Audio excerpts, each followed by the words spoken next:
Yes, this is Steez coming live from Kingston, Jamaica. And right now you're rocking with the Home Invasion Show. You know what it is. Hey, my man, you with me?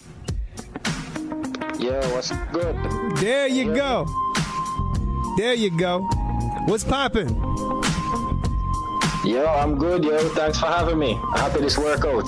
That's what's up. You know what I mean? Like, goddamn.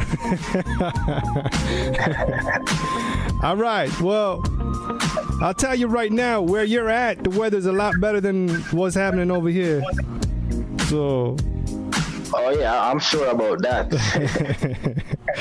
All right. What temperature is it over there? Man, for us right now, it is 3 degrees, but we got like freezing rain, and we had like a shit ton of snow piled on us and stuff like that, you know? Okay. All right. So, not fun. Yeah, well, goddamn, you're right. I'm actually driving with a shovel in the back. You know, just in case I get stuck in the snow. I got that shovel ready. Yeah. All right, cool. So, okay, we're hearing the accent. We already said it's an international thing. Why don't you tell the listeners who you are and a brief history lesson on yourself, bro? Okay, well, I'm Steez, and I'm hailing from Kingston, Jamaica, calling live from the 876. And I'm an independent hip-hop artist. I've been out here on the local scene for some time now. I've been active since about 2010, you could say, with my first mixtape called Momentum Volume 1. I put that out with DJ Ready C, and it was basically a mixtape series, 3 mixtapes. I moved on to my album War for Peace in 2012. I put out These Kingston Times. That was an EP in 2014. There was Heat Rocks in 2016. And now I'm following up with another project with the producer Mordecai, who I did Heat Rocks with, and this one is called Love and Art, and that's dropping this year in February 12th. That's dope. All right. So yeah, you talked about Love and Art. Tell us what the recording process was like with that. All right. Well, the recording process was fairly simple, you know. Initially, Mordecai approached me with a bunch of beats, and out of that, I kind of broke out 2 projects. One was Heat Rocks, and the next one was Love and Art. Now, the recording process was pretty much me just vibing these beats, and it was kind of organic. I just play music, and whatever comes to me is just how I write, you know? So there are times where what I'll do is I'll just kind of be in the studio. I'd have my mic hooked up just like a regular stage mic, and I'll just vibe and just come up with these songs. As I write them, I would just record a draft. So that's kind of my process. As soon as I write something, I record a draft in the studio, right. And then I may listen to it a few times and get used to it. Or even just whenever I'm having the actual recording session, I just zone out for a while and listen to that draft almost like it's a demo track, and then I just go in the studio and knock it out. That's what's up, man. You're writing material, the way you write, is it based on the beat, like you vibe with the beat first, or is it something like you already have it in your mind and you just put it on to the beat? Well, I always write to the beat. A lot of times I might have an idea like, okay, I want a certain type of song that might touch on a certain topic or bring out a certain vibe. Right. But I won't start writing it until I find the right beat. And when I find that beat, that's when I start, you know, say, all right, how am I going to attack this? How am I going to flow to this? Sometimes I might have words in my mind before that I want to use or certain lines, but usually I kind of wait until I hear the music before I start like formulating how I want to put it. Okay. Yeah, because usually people are one or the other, you know. Sometimes it's like, yo, they hear a beat and it's all mellow and it's like, all right, I'm going to write a mellow track. While others, sometimes it doesn't matter what kind of vibe the beat is, they just force it, you know. It's like, yo, I'm going to write a hype track, and they do it on a mellow beat sometimes, you know. Yeah, I really don't force music. I mean, I'll tell you this, there are times where I might go to the studio, and I mean, bear in mind that I kind of had my own studio space. It's not an issue, but I just go to the studio, right, and I'll just put on a beat for like an hour, 2 hours, and it's not that I can't write anything, but I just didn't write anything because I just never felt right yet, you know. So I kind of, for me, it's almost like a spiritual experience. I kind of zone out and I just wait till I find the right flow, the right starting line, or just have that confidence to know, yeah, this is where I want to start it out, this is where I want to go with it. And until I feel that, I just don't even write anything, so it's kind of like that for me. I don't force music at all. That's what's up. All right. Well, I mean, you talked about your last project, Heat Rocks, and you said that you have the same producer pretty much from Heat Rocks on your new project, Livin Large. My question to you is, what did you do different on Livin Large than what you did on Heat Rocks? All right. Well, as you say, it's the same producer, so you kind of have the same methodology behind the beats and a similar sound, but there's a completely different feel. So Heat Rocks was a little grittier, it was more up-tempo, more banging, just those type of joints, whereas Livin Large, it's a completely different mood. It's more introspective, more personal. So the process wasn't as different in terms of how I create the songs. The same general process, so I just vibe, write, do a draft, and then eventually I do the real recording. But the main difference, I would say, with this project is just the subject matter, the content, and where I went with it. Okay. Honestly, from what you're talking about, I'm getting some like Ice Cube vibes. Like when he end up dropping the War and Peace albums. He had like the War album and Peace. It's kind of similar to that, Okay, yeah, I can see how you might draw some similarities. Yeah. I'm still not even sure which albums to compare it to. Okay. I don't want to say anything and give people impressions. I'd rather just let people hear it and then think about it for a while and maybe talk amongst themselves, Nah, most definitely. I'm not talking like music-wise. I'm not talking about the songs and all the themes and all of that. I'm just talking like the methodology, the idea behind it. You know what I mean? So to me, I would classify Heat Rocks and Livin Large in the same album, except just part 1, part 2, kind of like how Ice Cube did War and Peace, the War album. Okay, yeah. Okay, well, let me tell you this, because what's interesting is both projects could probably be one album. Okay. Because not only is it the same producer, but it was kind of done around the same time period. In fact, there's some songs on Livin Large that were recorded before songs on Heat Rocks, even though Heat Rocks came out in 2016. Heat Rocks actually, that happened much quicker. I might have had maybe 1 or 2 songs, and then it was just easy to wrap it up and just knock out the rest, because it was just a different type of energy from this project here, where I kind of took more time and crafted these songs and said, okay, this is how I want to put it together, so it's kind of interesting. I would say, Livin Large is definitely as I say, it's more about my journey in a way, especially with art and with music, so I think it should be interesting for people to hear. Most definitely, I hear that. Number one, respect. I respect that, and you kind of touched up on it, but like let's delve into a little further. You said Livin Large was a little about your art and the history. Tell us how you came up with the name Livin Large. Okay, well, and that's what's interesting about this project as well. Usually when I set out to do an album like I did War for Peace, I had the title initially. When I did These Kingston Times, I had the title already. With this project now, just like with Heat Rocks, I did not have a title. I was just working with the music and just saying, okay, I'll figure out what it's called after. So Heat Rocks, basically that name came about because I was like, these joints are just bangers. Heat Rocks, simple name, Right. So with this project now, I'm here doing these songs and piecing them together one by one, and I didn't have a title, and I didn't really have a set direction. I was just expressing myself and letting things flow out, just letting it come naturally. And after having at least 5, if not 6 of the 9 songs, I was saying, okay, what are the themes that I'm hearing in these songs? And what I kept hearing was love and art. and not just love as in say romantic love, but just love of self, love of God, you know what I'm saying? Just love in that sense. That's what's up. Family, etc. Just that type of vibe. So I just felt like those were the themes easily, love and art. And it kind of had a ring to it, I felt. And there were ideas and themes that I felt would resonate with a lot of people.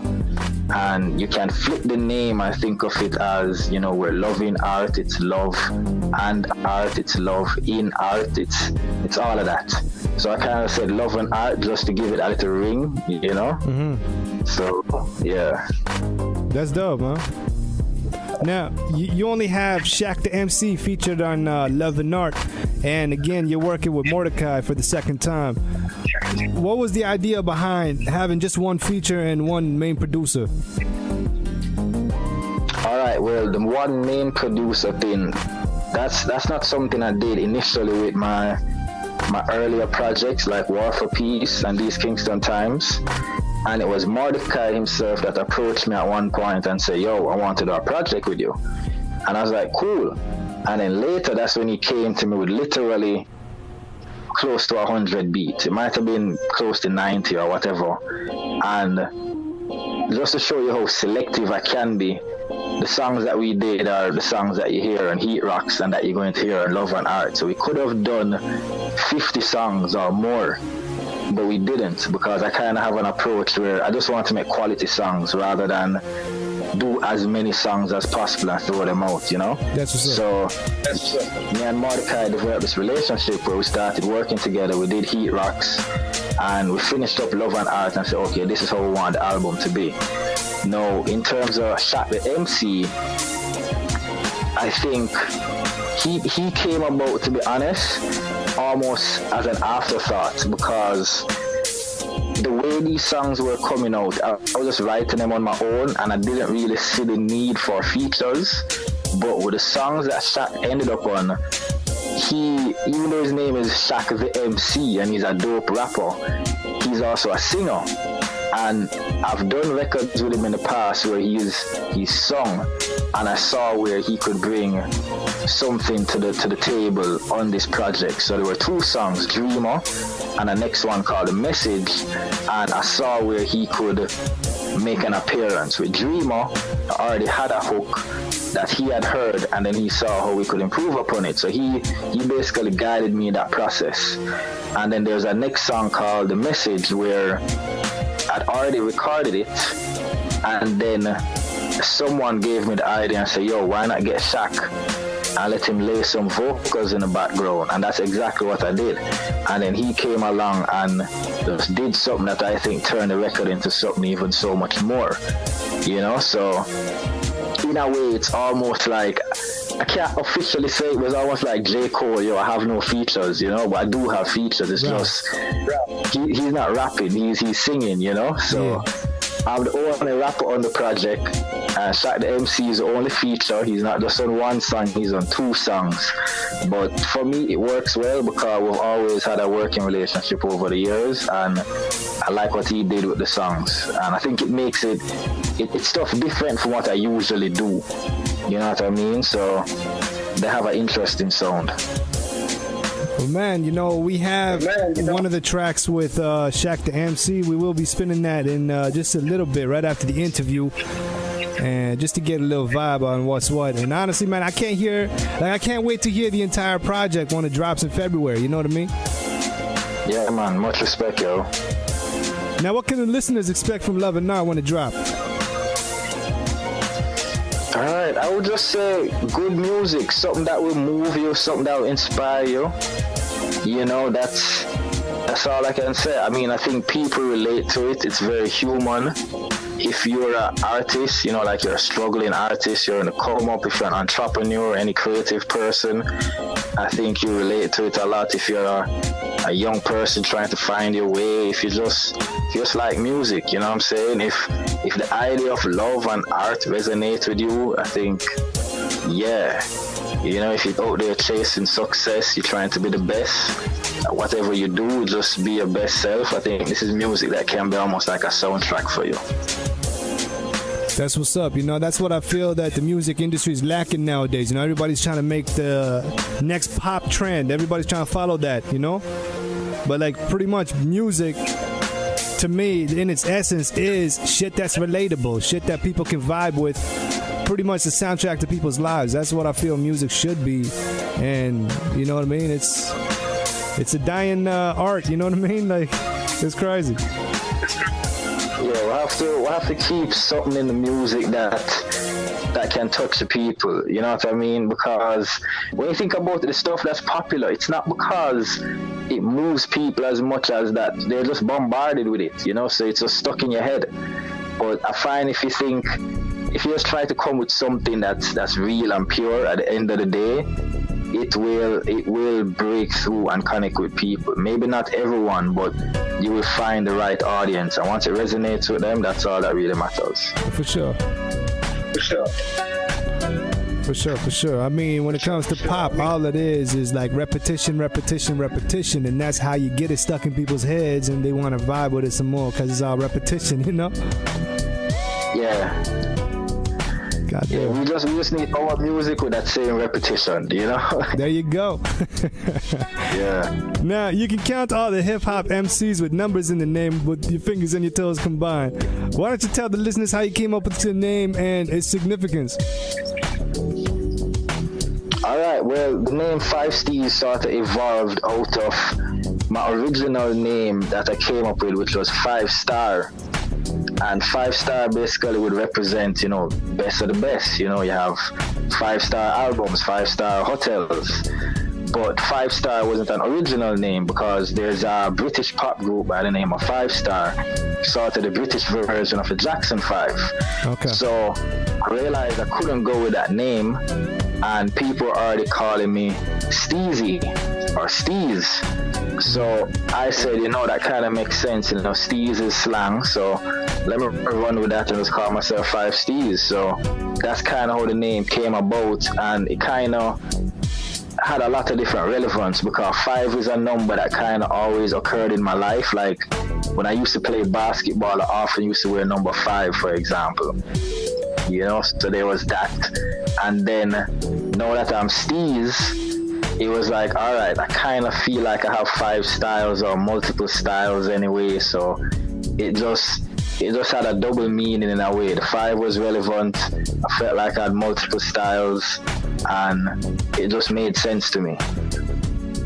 That's dope, man. And also, are you sure about this, about the amount of MCs with the numbers in the name? I can't think of many either. Yeah, I mean, but there's KRS-One. To sit down.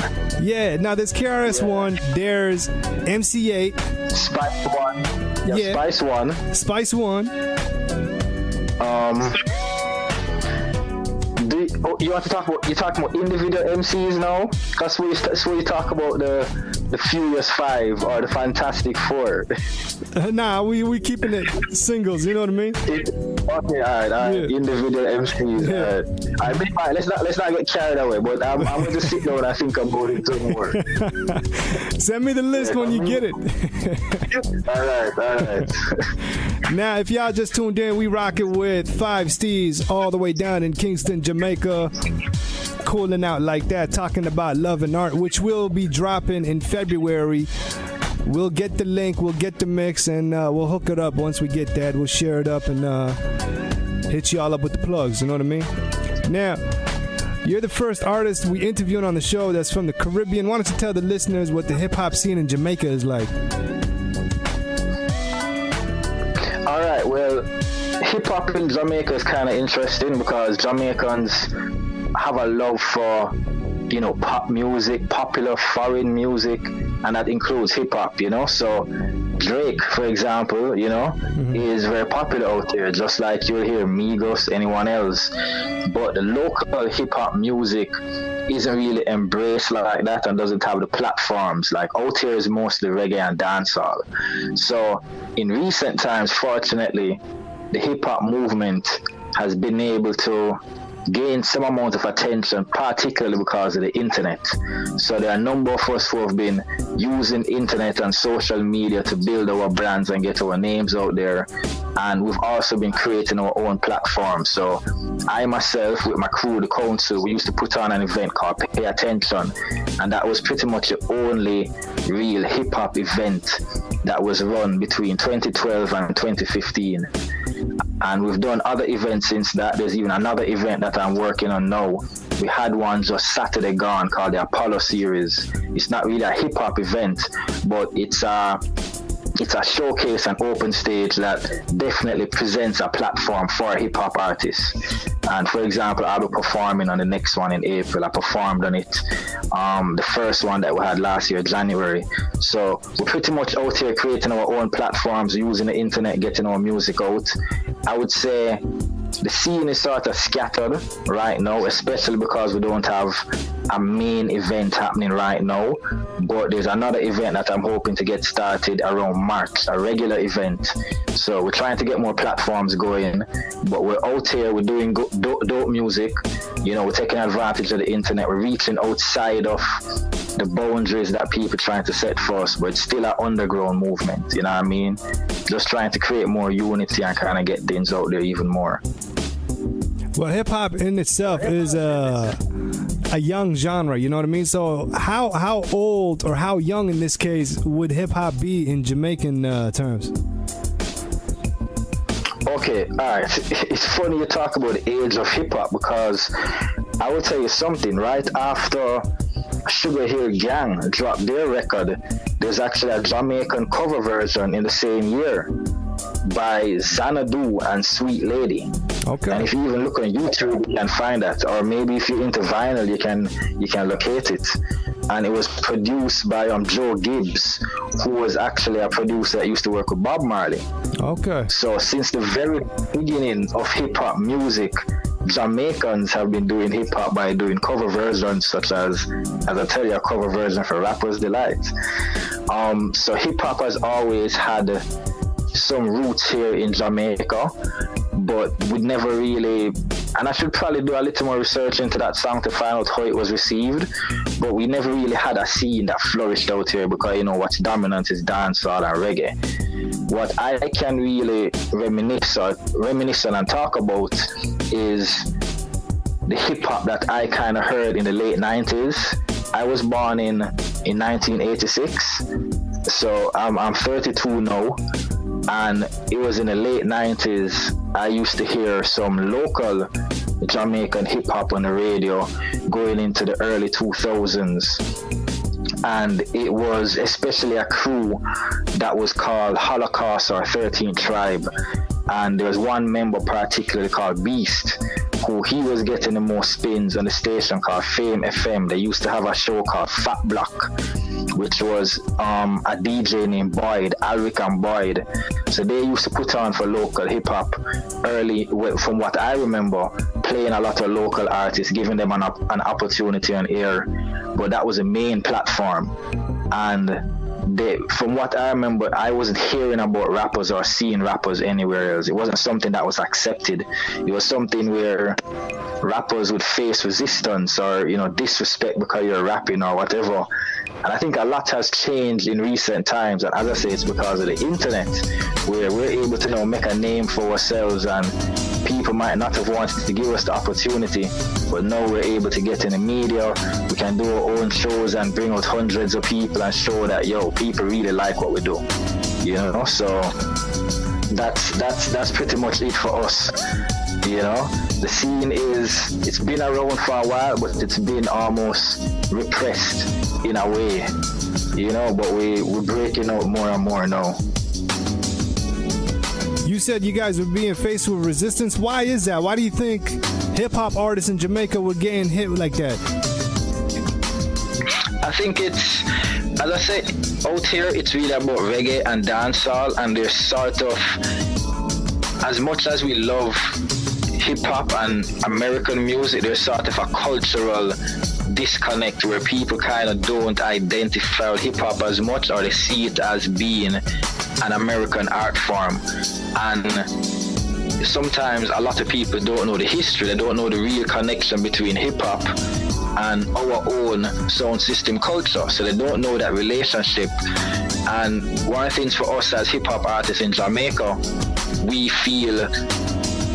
definitely feel a sort of connection and a source of pride knowing someone like DJ Kool Herc played such an instrumental role, and there are other Jamaicans as well and Caribbean people in a whole that played major roles in, you know, the development of hip-hop. And, you know, partially because of that, we kind of have a little slang out here that we use where we kind of say first coast. You know, like you have East Coast, West Coast. We kind of say, all right, well, you know, if DJ Kool Herc never left Jamaica, maybe hip-hop wouldn't be what it is today. You know, so sure. We kind of assert ourselves and kind of feel some level of pride because of that. So our relationship and knowledge of hip-hop is different. For a lot of Jamaicans, as I said, it would not be nothing without Kool Herc holding it down for Jamaica, just like that. Yeah, it may not be the same without him, you know. So we see that as something important. We feel a strong connection to hip hop. We see it as an extension of our culture in a way. It's something we identify with, but not everyone does, and not everyone understands it. They see it as something happening over there, you know, up so in America, you know. So they don't really, it doesn't add up for them, you know. A lot of times, just like I'm sure in Canada, in the States, when people think of a rapper, they think of a guy making money, big chain, big car, and then it's kind of weird because that's just how they see the art form, and they don't really see it looking like that out here, so it doesn't add up for them. But at the end of the day, I always tell people that, you know, the people that are resistant over music, that's not our audience, because the people who are real hip-hop heads, generally, when they come in contact with our music, they just rate it, you know. So there are people out there that are not really into the genre. They're kind of the casual listener, so they listen to everything. So they listen to a little bit of hip-hop here and there, but they don't really absorb the genre, understand it like that, so they don't know how to process what we do. But if they probably saw it on a bigger platform, or it was hitting them every day, you know, 10 times a day on the radio, then I'm sure they'd like it, you know. Hey, I mean, they call them dudes culture vultures, you know what I mean? Like, they just come in and, like you said, they rape it, you know? They just use it for their benefit, and, you know, they don't really give back to the culture. Yeah, you're right. Yeah. Now, it's kind of crazy because, like, even, like, when you look at hip-hop back when it started to come out in the 80s and stuff, they were sampling and using, like, reggae records and stuff like that, you know? Like, if you remember NWA, they had that track with, they sampled Yellow Man, I believe, when they're like, you know, nobody move, nobody get hurt. Yeah, yo, listen, there's way too many examples of Jamaican music being sampled or being imitated. Listen, there was an entire era where they had fake Jamaican accents on New York hip-hop records. Not even West Coast records. Whole heap of death row records, you understand? So there's always been a connection between dancehall and reggae and hip-hop from the very beginning.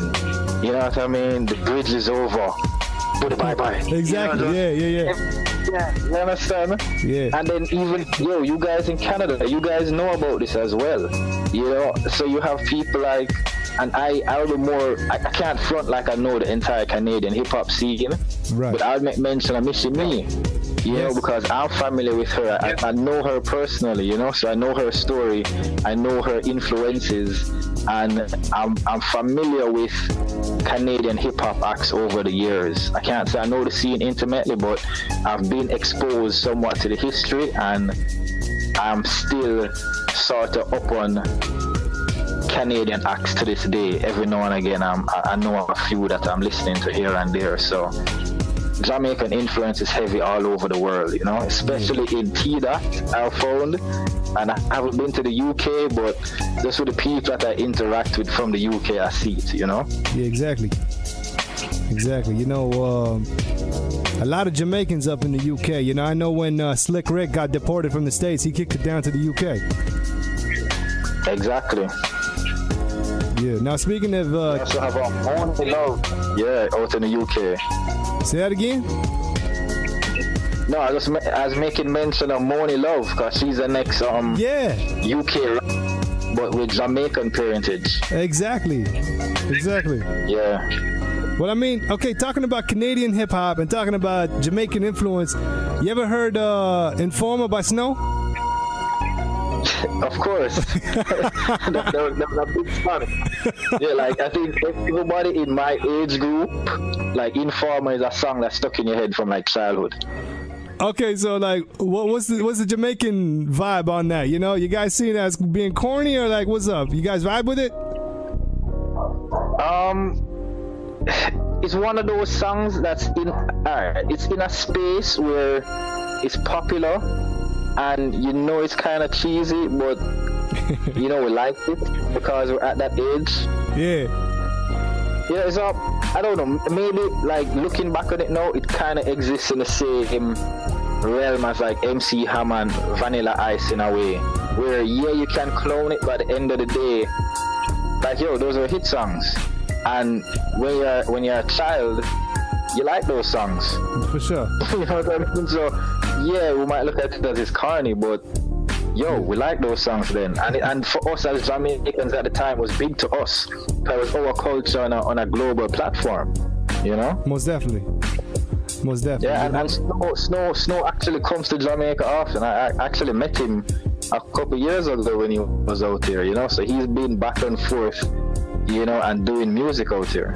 Well, see, you know, stuff like that makes me say I don't put Snow in the same category as Vanilla Ice. Never will I ever put Snow in the same category as Vanilla Ice.